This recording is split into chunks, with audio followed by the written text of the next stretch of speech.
నమస్తే, welcome to the fourth estate. నేను దేవులపల్లి అమర్. విస్తరి వేశారు, వడ్డన మర్చారు అన్న చందంగా ఉంది రాష్ట్ర ప్రభుత్వం తీరు. ఉద్యోగులకు ఘనంగా 43% ఫిట్మెంట్తో కొత్త పీఆర్సీని ప్రకటించిన రాష్ట్ర ప్రభుత్వం దాన్ని అమల్లోకి తీసుకొచ్చేందుకు జీవోలు జారీ చేయడం మర్చిపోయింది. దాదాపు 10 నెలలుగా ఎదురుచూస్తున్న ఉద్యోగులకు నిరాశే మిగిలింది. ఉద్యోగుల కష్టాలు ఇవాళ మన డిస్కషన్ టాపిక్. ఇందులో పాల్గొనేందుకు మనతో ఆంధ్రప్రదేశ్ ఎన్జిఓల సంఘం అధ్యక్షులు అశోక్ బాబు గారు ఉన్నారు, ఏపీ రెవెన్యూ ఉద్యోగుల సంఘం అధ్యక్షులు బొప్పరాజు వెంకటేశ్వర్లు గారు, ఏపీ గెజిటెడ్ ఆఫీసర్స్ ఫోరం అధ్యక్షులు ఏవి పటేల్ గారు కూడా మనతో ఈ చర్చలో పాల్గొంటారు. విశ్లేషకులు లక్ష్మీనారాయణ గారు కూడా స్టూడియోలో ఉన్నారు, వారితో కూడా మాట్లాడదాం. మీరు కూడా ఈ కార్యక్రమంలో పాల్గొనవచ్చు. మీ అభిప్రాయాలు, సలహాలు, సూచనలు www.sakshi.comలో, ఫేస్బుక్లో అయితే facebook.com/sakshi న్యూస్ పేజ్లో పోస్ట్ చేయవచ్చు.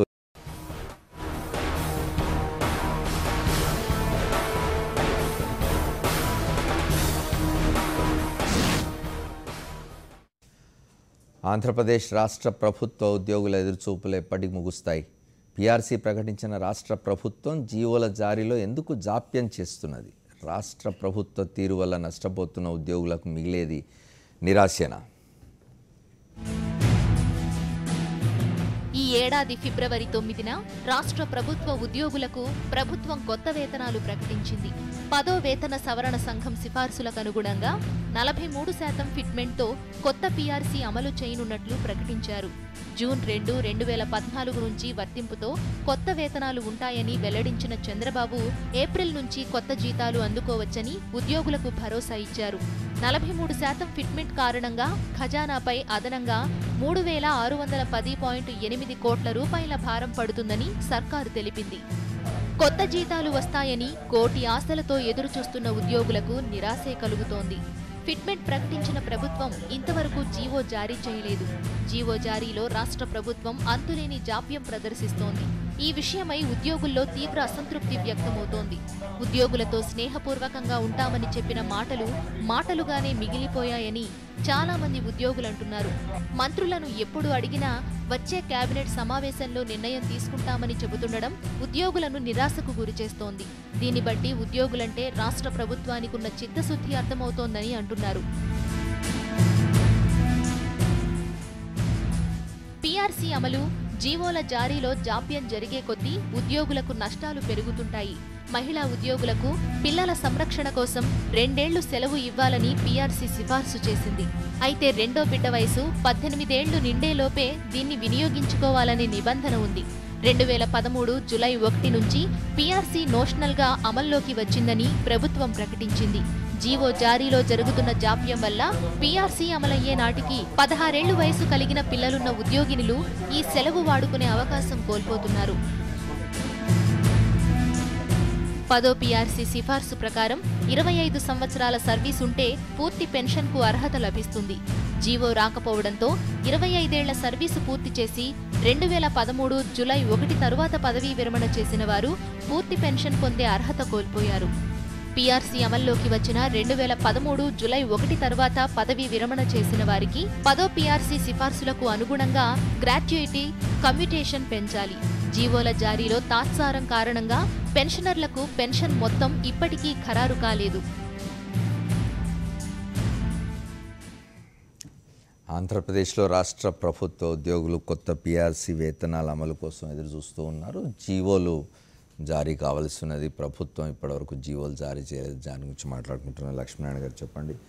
43% రాష్ట్ర విభజన తర్వాతే 2 రాష్ట్రాల్లో కూడా ప్రభుత్వాలు ఉద్యోగులకు నిజంగానే వాళ్ళు సంతృప్తి చెందే విధంగా, సంతోషపడే విధంగా జీతాలు పెంచుతున్నామని ప్రకటించినాయి. కానీ 2 రాష్ట్రాల పరిస్థితి అట్లాగే ఉన్నట్టు.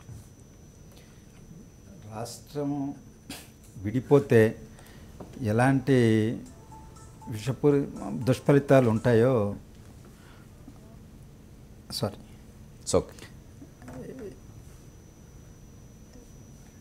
ఎలాంటి దుష్ఫలితాలు ఉంటాయో తెలిసినటువంటి తరగతి ప్రజలు కాబట్టి ఉద్యోగస్తులు చాలా పెద్ద ఎత్తున రాష్ట్రం సమైక్యంగా ఉండాలనేటువంటి భావనతో, చిత్తశుద్ధితో, అంకిత భావంతో పెద్ద ఎత్తున ఉద్యమాలు చేశారు. అయినప్పటికీ రాష్ట్రాన్ని సమైక్యంగా ఉంచుకోలేకపోయాం. విభజన జరిగింది. విభజన జరిగిన తర్వాత తీవ్రమైనటువంటి ఆర్థిక సంక్షోభంలో ఉన్నటువంటి రాష్ట్రంగా, ఆదాయ వనరులు లేనటువంటి రాష్ట్రంగా రెవెన్యూ లోటు భారీగా ఉన్నటువంటి రాష్ట్రంగా అది తయారైంది. దానికి తోడు గోరు చుట్టపై రోకటి పోటు అన్నట్టు ప్రకృతి వైపరీత్యాలు కూడా వెంటాడినాయి.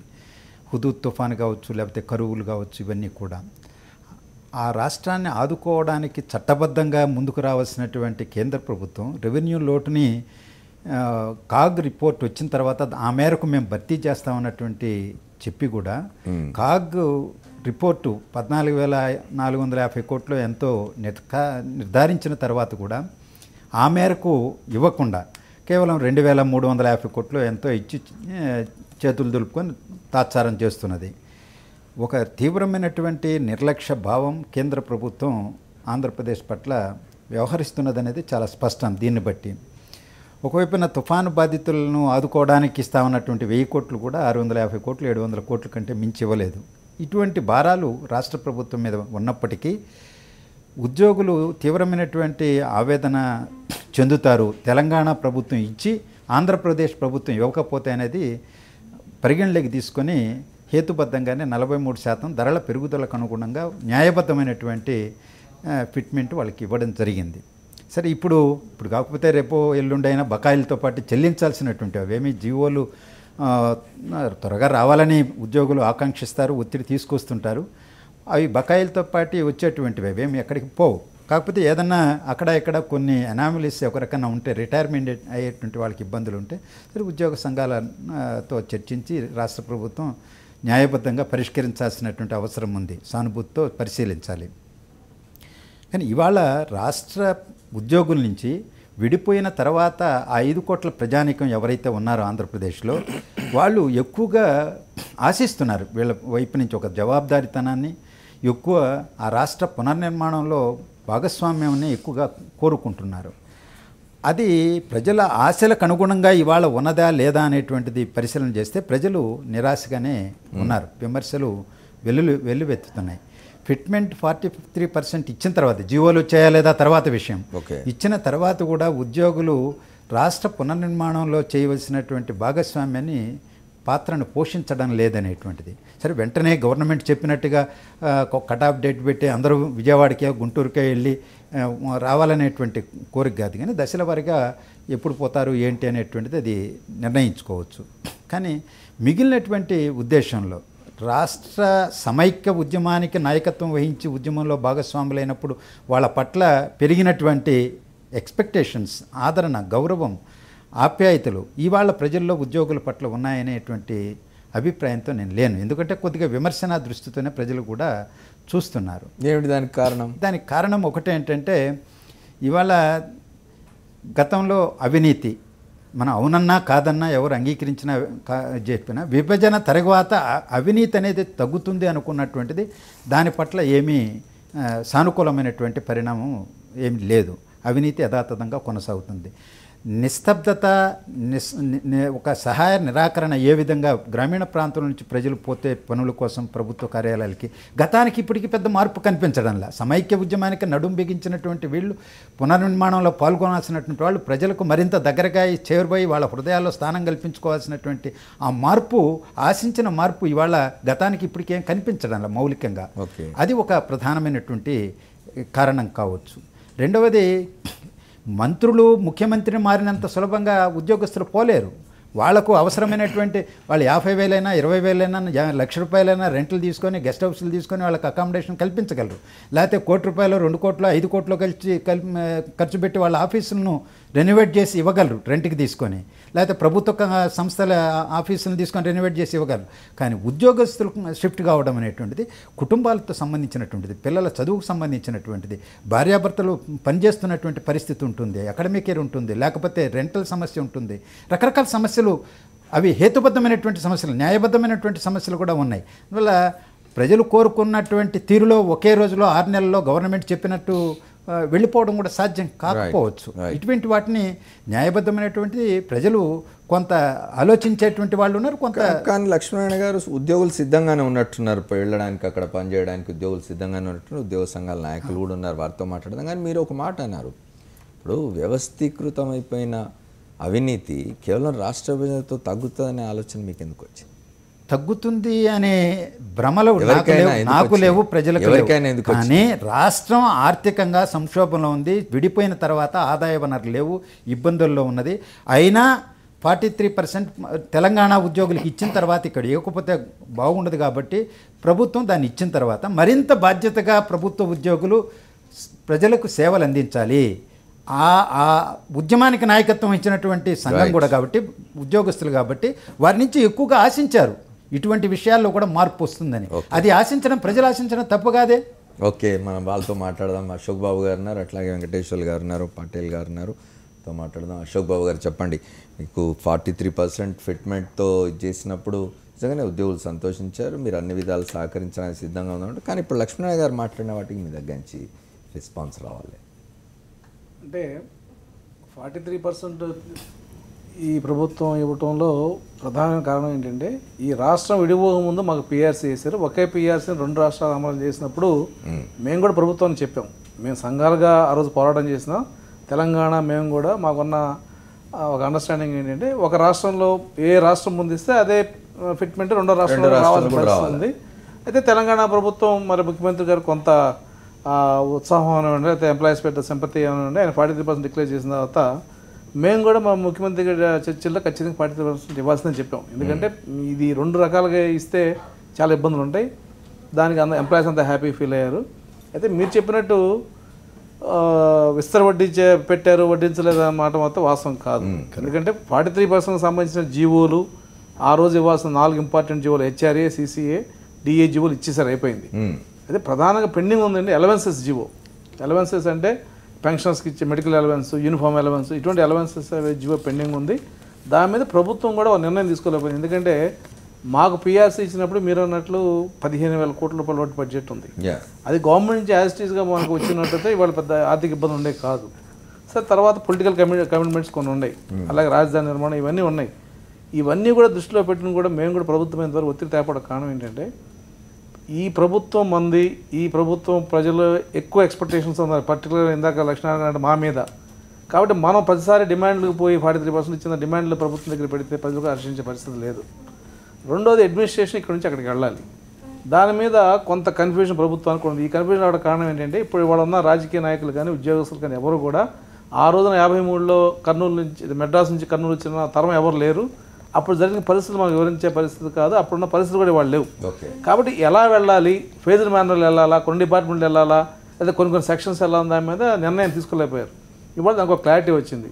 జూన్కి మేము కూడా అడిగింది ఏంటంటే, మీ సంవత్సరం మధ్యలో మార్చొద్దు, అకాడమిక్ ఇయర్లో మార్చండి, ఇబ్బందులు ఉన్నాయని చెప్పాం. దాని ప్రభుత్వం కూడా కొంత ఆలోచన చేసింది. దాని మీద ఒక ఇవాళ కాన్సెషన్స్ అనేది వచ్చింది, ప్రభుత్వానికి ఉద్యోగ సంఘాలకు వచ్చింది. జూన్కి వెళ్ళిపోవడానికి మేము కూడా సిద్ధంగా ఉన్నాం.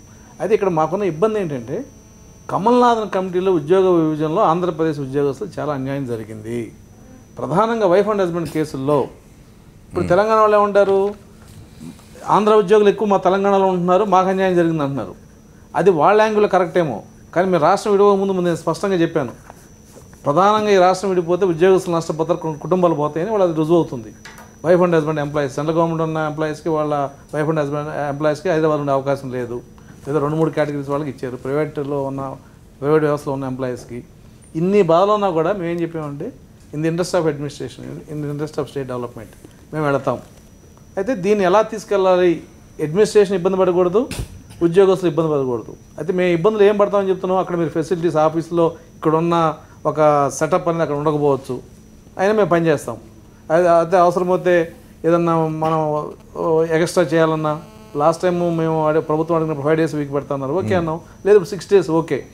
అలా కొన్ని ఇబ్బందులు మనం ఏదైతే ఈ ట్రాన్సిషన్ పీరియడ్లో 1 year 1.5 year ఉంటాయో వాటికి మేము సిద్ధమని చెప్పాం. కాబట్టి రాజధాని తరలింపు మీద ఇవాళ ఒక నిర్ణయం తీసుకుని దీన్ని ఎలా చేయాలనే బాధ్యత ప్రభుత్వానికి ఎక్కువ ఉంది. ఉద్యోగ సంఘాలుగా ఉద్యోగస్తులు మేము సిద్ధంగా ఉన్నాం. అయితే మేము ప్రభుత్వం చెప్తుంది ఏంటంటే, కొంతమంది ఉద్యోగస్తులు ఇవాళ యాస్టీస్కి వెళ్ళలేరు, ఈ కొన్ని ఇబ్బందులు ఉన్నాయి, వాళ్ళని ఆఖరికి తరలించండి. ఇంకా వాళ్ళ లాస్ట్ ఫేజ్ మీరు ఏదో ఒక డెడ్ లైన్ పెట్టుకున్నారు, జూన్ 2015, 16, 17 ఏదో డెడ్ లైన్ పెట్టుకున్నప్పుడు చెప్పండి మీరు ఇప్పుడు జూన్ 2015 జూన్కేనా, లేకపోతే ఇంకో నెలకా 6 మాసాల కానీ ఆలోచనలు ఎందుకు వస్తున్నాయి? విభజన చట్టంలో 10 ఏళ్ల పాటు ఇక్కడ ఉండే అవకాశం ఉన్నప్పుడు అంటే ప్రభుత్వం విభజన ఒక మంచి సామరస్యంగా జరుగుంటే ఇవాళ మీరు అన్నట్టు 10 సంవత్సరాలకు ఉండేవాళ్ళం. విభజన ఒక బ్యాడ్ అట్మాస్ఫియర్లో జరిగింది. కానీ విభజన జరిగినప్పుడు అది వేరు, టెక్నికల్గా నేను మాట్లాడలేదు. ఇవాళ ఇద్దరు ముఖ్యమంత్రులు మాట్లాడిన పరిస్థితి లేదు ఫేస్ టు ఫేస్. కాబట్టి ఇటువంటి పరిస్థితుల్లో ఇక్కడ మన ఉద్యోగం ఎందుకు చేయాలా, ఈ రాష్ట్రంలో మనం ఎందుకు ఉండాలని చెప్పి రాజకీయంగా ఉద్యోగస్తులు కూడా మాకు తెలంగాణ ఉద్యోగస్తులతో కొన్ని చోట చేదు అనుభవాలు, బిల్డింగు అలాట్మెంట్ కానించి, ఆఫీసుల్లో అలాట్మెంట్ కానించి, తెలంగాణ వాళ్ళు ఆంధ్రాకి వస్తే ఇక్కడ జాయిన్ అవుతున్నారు, కానీ ఆంధ్ర ఎంప్లాయీస్ తెలంగాణకి అలాట్ అయితే వాళ్ళు అడ్మిట్ చేసుకోకపోవడం, ఇటువంటి ఆ చేదు అనుభవాలు మనకు ఎందుకు ఉండాలి, ఇక్కడ మనం సాధ్యం త్వరగా వెళ్ళిపోదాం భావన ప్రతి వాళ్ళు ఉంది. అయితే ఇది ఎంత బలంగా ఉన్నా కూడా కొన్ని పరిస్థితుల దృష్ట్యా వెళ్ళలేని ఎంప్లాయీస్ కేటగిరీ ఉన్నారు. వాళ్ళని మనం కొంత ఆలోచించేయమని మేము చెప్పాం. విభజనప్పుడు సెంట్రల్ గవర్నమెంట్ ఎంప్లాయీస్ ఎవరైతే సెంట్రల్ గవర్నమెంట్ పనిచేస్తున్నారో వాళ్ళని కూడా తెలంగాణలో ఉంచండి అని మేము అడిగితే కాబట్టి ఒప్పుకోలే. అంటే స్టేట్ గవర్నమెంట్లో పనిచేసే భార్యాభర్తలు ఒకసాట ఉండొచ్చు, సెంట్రల్ గవర్నమెంట్లో పనిచేసే భార్యాభర్త ఒకసాట ఉండకూడదంటే మరి ఇది ఏ రకమైన న్యాయం అనేది మాకు ఇప్పటికీ అది ఆ సమస్య పరిష్కారం కాల. అయినప్పటికీ మేము ఎంప్లాయీస్ చెప్తున్నాం ఇది తప్పదో, ఇది మన రాష్ట్రం కాదు, మనం వెళ్ళిపోతుందని చెప్తున్నాం. పిఆర్సీకి సంబంధించి ఇవాళ ప్రభుత్వం మేము ఒత్తిడి తేపడ కారణం ఏంటంటే రావాల్సిన ఫిట్మెంట్ కానీ ఇవన్నీ మెజారిటీ 80% వచ్చేసింది. ఒక 20% డ్యూ ఉంది. ఏమిటంటే అది గ్రాట్యుటీకి సంబంధించింది, అలవెన్స్కి సంబంధించింది. ఈ గ్రాట్యుటీకి సంబంధించిన ఇది మొన్న క్యాబినెట్లో అప్రూవ్ అయిపోయింది. అలవెన్స్కి సంబంధించి ఈ అలవెన్సెస్ ఎలా ఇవ్వాలి ఏంటనే దాని మీద ఫైనాన్స్ మినిస్టర్ గారు ఉద్యోగ సంఘాన్ని పిలిచి మాట్లాడిన తర్వాత నేను జీవో ఇస్తానని చెప్పారు. ఆయన ఢిల్లీ వెళ్ళారు. బస్సు సోమవారం మంగళవారం అది కూడా అయిపోతుంది. సో ఓవరాల్గా ఏంటంటే ఎంప్లాయీస్లో ఈ 43 ఫిట్మెంటు అంటే మా ఆంధ్రప్రదేశ్ సైడ్ జరిగిన బెనిఫిట్స్ 58 నుంచి 60 years చేయటం, మేము సమ్మె కాలానికి మొత్తానికి స్పెషల్ క్యాటగిరీ ట్రీట్ చేయడం అనేది ఒక హిస్టారికల్ ఈవెంట్స్ ఇవి. అలాగే తెలంగాణ ప్రభుత్వం ఏం చేసి 43% ఇవ్వగానే వెంటనే 11 సంబంధించిన జీవోలు ఇచ్చేశారు. వాళ్ళు 58 నుంచి 60 చేయాల. అంటే కొన్ని ఒకే రిపోర్ట్ అయినా ఒకే బెనిఫిట్ ఇచ్చినా కూడా ఇచ్చే దాంట్లో కొంత అక్కడ కొన్ని జరగలేదు, ఇక్కడ కొన్ని జరగలేదు. హ్యాపీ అని నేను అంటలా. హ్యాపీ అనేది 43% ఇచ్చిన తర్వాత ఎంప్లాయీస్ అందరూ హ్యాపీ. ఇవాళ రేపు నెక్స్ట్ మంత్ నుంచి ఇన్కమ్ ట్యాక్స్ చూసి ఒక్కొక్కళ్ళు బాధపడుతున్నారు, మన జీతాలు పెరిగి ఉపయోగం ఉంది, ఒక 4 జీతం పోతుందని. అంటే ఆ పెరిగింది ఇన్కమ్ ట్యాక్స్లో పోతుంది అది. అయితే డిస్సాటిస్ఫాక్షన్ అనేది ఎక్కడుందంటే చిన్న చిన్న ఉద్యోగస్తులు ఎవరైతే కొంతమంది రిటైర్ అయ్యారు క్లాస్ 4 వాళ్ళకి పెన్షన్ సంబంధించిన ఒక జీవో ఒకటి రావాలి, అది మనకు కూడా ఇచ్చేసారు. అది అటువంటి చాట ఒకళ్ళిద్దరు మాకు జీవో రాలేదని అంటూ. రెండో విషయం ఏంటంటే ఈ బైఫర్కేషన్లో ఏది స్టేట్ బైఫర్కేషన్లో పిఆర్సీ ఏరియాస్ అనేవి తెలంగాణ ప్రభుత్వం ఇస్తూ ఉంది, ఈ ప్రభుత్వం కూడా ఇస్తూ ఉంది. దాని మీద 2 ప్రభుత్వాలు ఇంతవరకు నోరు మెదపల. దాని మీద ఎంప్లాయీస్లో కొంత ఆలోచన ఉంది, ఏంటి మనకి ఏరియాస్ వస్తాయి రావా, ఎప్పుడు ఇస్తారు అనేది ఉంది. దాని మీద విషయం తప్పితే మిగతా జీవోలు ఆలస్యమైంది అనేది ఎక్కడ కొంతమంది ఏంటంటే ఎంప్లాయీస్ మనస్తత్వం ఎలా ఉంటుందంటే అల్ప సంతోషం ఊరినే కూడా రియాక్ట్ అవుతారు. 43% ఇచ్చినప్పుడు చేయని వాళ్ళే ఆ జీవో రావడం లేదు ఏం చేస్తున్నారు నాయకులు మా మీద కూడా ఒత్తిడి ఉన్నాయి. కాబట్టి దాన్ని స్టాండర్డ్ తీసుకోవడానికి లేదు. ఇవాళ ప్రభుత్వం ఇవ్వాల్సింది 2 పెద్ద ఇష్యూస్. అది గ్రాట్యుటీకి సంబంధించిన జీవో క్యాబినెట్లో అప్రూవ్ అయిపోయింది. అలవెన్స్ సంబంధించి ఫైనాన్స్ మినిస్టర్ గారు నెక్స్ట్ వీక్ మాకు మాట్లాడి అది సెటిల్ చేస్తాను. దాంతో ఆల్మోస్ట్ పిఎస్కి సంబంధించి అన్నీ అయిపోయినట్టు. కింద 1 year ఇందాక మీరు అన్నట్టు మహిళా ఉద్యోగులకి 2 years క్యాజువల్ అనేది తెలంగాణ ప్రభుత్వం కూడా ఇవ్వలేదు. ఇప్పుడు మనకు సమస్య ఏంటంటే ఒక తోడికోడల్లో పరిస్థితి ఎలా ఉంది, అక్కడ ఇచ్చారా మనకి ఇవ్వలేదా, ఇక్కడ ఇచ్చారా అక్కడ ఇవ్వలేదా. ఇప్పుడు సమ్మె పీరియడ్ మేము తీసుకున్నాం, తెలంగాణ ఉద్యోగస్తులు ప్రభుత్వం మీద ఒత్తిడి తెస్తున్నారు మా సమ్మె కాలానికి ఏం చేశారని. అలా కొన్ని ఇక్కడ మనకి జరిగినాయి, కొన్ని అక్కడ జరిగినాయి. ఓవరాల్గా ఏంటంటే మనం కలిసి ఉంటున్నాం కాబట్టి ఉద్యోగస్తుల్లో ఎటువంటి చర్చ సాధారణ. అశోక్ బాబు గారు, వెంకటేశ్వర్లు గారు, అట్లాగే పటేల్ గారితో కూడా మాట్లాడే ముందు ఒక షార్ట్ బ్రేక్ తీసుకున్నాం.